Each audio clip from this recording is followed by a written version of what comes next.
বেশিরভাগ মানুষই বাড়িতে রোল বানাবার সময়তে একটা ছোট্ট ভুল করে থাকেন, আর যার কারণে রোলগুলো হয়ে যায় শক্ত আর চিমড়।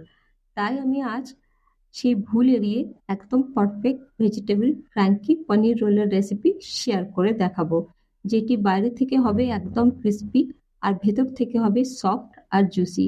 হ্যালো এভরিওয়ান, আমি মিতা। স্বাদের সফর চ্যানেলটিতে জানাই আপনাদেরকে অনেক অনেক স্বাগত। তো চলুন, সব থেকে প্রথমে আমরা রোলের জন্য ডো তৈরি করে নেব। তো ডোয়ের জন্য এখানে আমি 1 কাপ রোল ময়দা আর 8 কাপ আটা নিয়েছি। সাথে নিয়েছি স্বাদ অনুসারে নুন, একটু চিনি, অল্প করে ঘি, আর অল্প করে এখানে দিয়েছি বেকিং পাউডার। এটা ভীষণ জরুরি। সাথে আমি এখানে নিয়েছি দুধ আর জলের মিশ্রণ। আমি 2 কাপ দুধ আর 1 কাপ জল নিয়েছি। এটা দিয়ে আমি ডোটাকে একদম সফট করে মেখে নেব। ডোটা আমার একদম সফট হবে, হার্ড হবে না। এটাকে ভালোভাবে একদম মসৃণ করে মেখে নেব। দিয়ে এটাতে একটু তেল লাগিয়ে এটাকে 15 থেকে 20 মিনিটের জন্য রেস্টিং টাইমে রেখে দেবো, তাতে এটাতে যেন গ্লুটেন ক্রিয়েট হয়ে যায়। তো চলুন, এবারে আমরা স্টাফিং এর জন্য কিছু ভেজিটেবলস নিয়েছি। তো ভেজিটেবলস এর জন্য আমি এখানে নিয়েছি পেঁয়াজ, গাজর, 2 রকমের ক্যাপসিকাম, আর সঙ্গে নিয়েছি 2টো কাঁচা লঙ্কা। তো সবগুলোকেই আমি লম্বা লম্বা করে কেটে নেব। তো আমি একদম বিভিন্ন রকমের রঙিন একদম ভেজিটেবলস নিয়েছি, যেটাতে না পনির রোলটা দেখতে যেন সুন্দর লাগে। তো আপনার কাছে যা ভেজিটেবলস থাকবে সেটা ইউজ করতে পারেন, এমনকি যদি বাঁধাকপি থাকে সেটাও ইউজ করতে পারেন। সাথে এখানে আমি নিয়েছি ফ্রেশ পনির, যেটা আমি ঘরেই বানিয়েছিলাম। তো এই পনিরটাকেও আমি লম্বা লম্বা করে কেটে নিয়েছি। এবার আমি কড়াইতে 2 টেবিল চামচের মতন তেল দেবো। তেলটা যখন ভালোভাবে গরম হয়ে যাবে, এটাতে আমি দিয়ে দেবো আদা, রসুন আর কাঁচা লঙ্কা কুচি। এটাকে একটুখানি ভালোভাবে ফ্রাই করে নেবো। তারপর এর মধ্যে যে পেঁয়াজগুলো আমরা কেটে রেখেছিলাম সেই পেঁয়াজগুলো দিয়ে হালকা নাড়াচাড়া করে নেবো। গ্যাসের ফ্লেম একদম হাই থাকবে, হাই ফ্লেমে আমাদেরকে এগুলো ফ্রাই করতে হবে। তো এবার পেঁয়াজটা হালকা নাড়াচাড়া করে নেবার পর এর মধ্যে যে গাজরগুলো কেটে রেখেছিলাম সেই গাজরগুলো দিয়েও হালকা এটাতে ফ্রাই করে নেবো। তারপর যে ক্যাপসিকাম গুলো ছিল সেগুলোকেও দিয়ে ভালোভাবে এটাকে নাড়াচাড়া করব। গ্যাসের হাই ফ্লেমে এটাকে নাড়াচাড়া করতে হবে, খুব বেশি নাড়াচাড়া করব না, তাহলে কিন্তু যে ভেজিটেবলসের যে রঙগুলো আছে বা যে ক্রাঞ্চিনেসটা আছে সেটা কিন্তু নষ্ট হয়ে যাবে।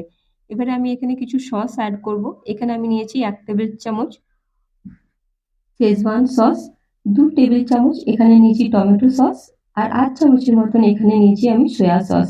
এই 3টে সসকে আমি ভালোভাবে ভেজিটেবলস এর সাথে মিক্স করে নেবো, যেন প্রত্যেকটা ভেজিটেবলসই আমার সসগুলো ভালোভাবে কোট হয়ে যায়। এবারে হালকা নাড়াচাড়া করে নেবার পর যে পনিরগুলো আমি কেটে রেখেছিলাম সেই পনিরগুলোকে এর মধ্যে দিয়ে দেবো। পনিরগুলো দিয়ে না, পনিরগুলো ভেজিটেবলস এর সাথে ভালোভাবে নাড়াচাড়া করে নেবো। খুব বেশি নাড়াচাড়া করা যাবে না, একদম হাই ফ্লেমে 2 থেকে 3 মিনিট এটাকে জাস্ট ফ্রাই করে নিতে হবে, যেন যে ভেজিটেবলস এর কালার আর ক্রাঞ্চনেস দুটোই যেন বজায় থাকে। এবারে আমি স্বাদ মতন দিয়ে দেবো নুন। নুনটা একদম লাস্টে দেবেন। যদি ফার্স্টে আমরা নুন দিয়ে দিই তাহলে কিন্তু ভেজিটেবলস গুলো থেকে ময়েশ্চার রিলিজ হবে আর ভেজিটেবলস গুলো একদম সফট হয়ে যাবে, যে কারণে স্টাফিংটা খেতে কিন্তু মোটেও ভালো লাগবে না। দেখুন, এখানে আমার স্টাফিং একদম রেডি হয়ে গেছে। এটাকে আমি একটা প্লেটে ঢেলে নেবো আর এটাকে ঠান্ডা করার জন্য রেখে দেবো। এবার যে আটাটা আমি মেখে রেখেছিলাম এটা আমার ভালোভাবে রেস্টিং টাইমে একদম পারফেক্ট হয়ে গেছে। এবার এটাকে হালকা মেখে নিয়ে এটার থেকে লেচি কেটে নেবো। একটু বড় বড় সাইজেরই লেচি কাটবো। তো এখানে আমার যে আটাটা আমি নিয়েছিলাম সেটাতে মোট 5টা মতো আমার লেচি হয়েছিল। এবারে একটা লেচিকে নিয়ে হালকা হাতে করে দাবিয়ে এটাকে একটু বড় করে নেবো, দিয়ে এর উপরে অল্পখানি করে আটা ছিটিয়ে এটাকে লম্বা মানে গোল করে বেলে নেবো, একদম পাতলা করে বেলবো। যেহেতু এটাতে রুল ময়দা দিয়ে আছে তো এটা একটুখানি শ্রিঙ্ক করে যাবে, তাই এটাকে একদম পাতলা করে বেলে নিয়ে আমি হাতে একটুখানি করে এপিট এপিট করে নেবো, যাতে কিনা রোলটা যেন আরো বেশি পাতলা হয়ে যায়। তো এইভাবে আপনি করে নেবেন যাতে এটা আরো মানে পাতলা হয়ে যায়। তো এবারে একটা প্যানে বা তাওয়াতে এই রোলটাকে আমি দিয়ে দেবো, দিয়ে এটাকে ভালোভাবে এপিট ওপিট করে যতক্ষণ না দাগ আছে ততক্ষণ অবধি এটাকে সেঁকে নেবো। ধারগুলো ভালোভাবে সেঁকবেন যেন কাঁচা না থাকে। এভাবে ঘুরিয়ে ঘুরিয়ে চারদিকটা ভালো করে সেঁকে নেবো। উল্টিয়ে পাল্টিয়ে দেখুন আমি ভালোভাবে সেঁকে নিয়েছি। এভাবেই সেঁকে নেবেন, তাহলে এই রুটিটা আমার ভালোভাবে সেঁকা হয়ে গেছে। এভাবে আমি সব রুটিগুলোকে সেঁকে নেবো। তো এখানে আমার সব রুটিগুলোই মোটামুটি সেঁকা হয়ে গেছে। দেখুন আমার রুটিগুলো অনেকক্ষণ হয়ে গেছে রুটিগুলো সেঁকা, তাও আমি দেখাচ্ছি আপনাকে কতটা সফট হয়েছে দেখুন। এখন অবধি আমি কিন্তু ঢাকা দিয়ে বা কাপড় ঢাকা দিয়ে কিছু না, এমনি সিম্পল রেখেছিলাম, তাতেই দেখুন রুটিগুলো একদম সফট আছে। চলুন আমার রুটিও তৈরি, স্টাফিংও তৈরি, আর এখানে আমি নিয়ে নিচ্ছি এক টুকরো লেবু আর একটু পেঁয়াজের কুচি। তো এবার এগুলোকে অ্যাসেম্বল করে দেবো। আমি একটা রুটি নিয়েছি, এবারে পরিমাণ মতো এর মধ্যে দিয়ে দেবো আমি স্টাফিংটা।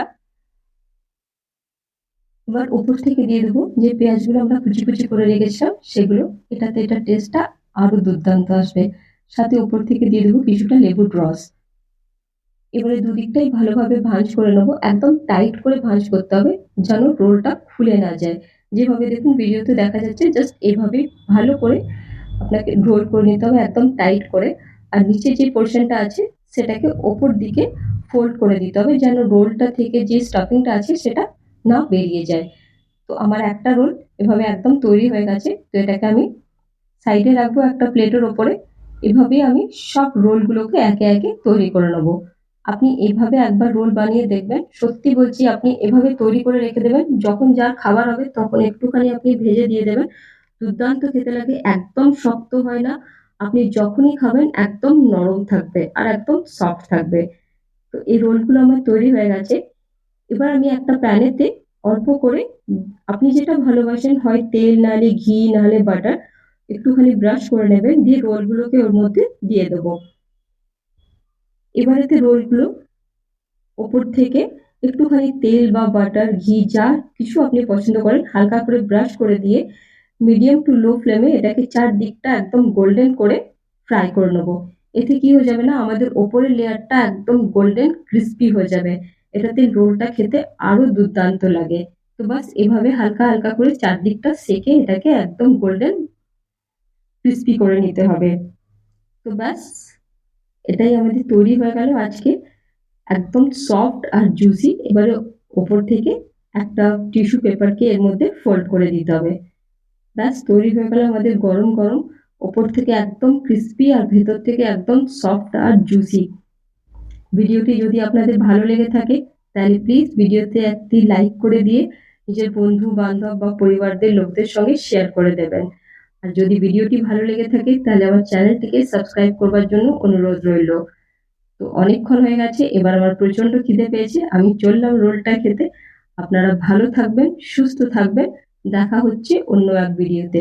ততক্ষণের জন্য টাটা, বাই বাই।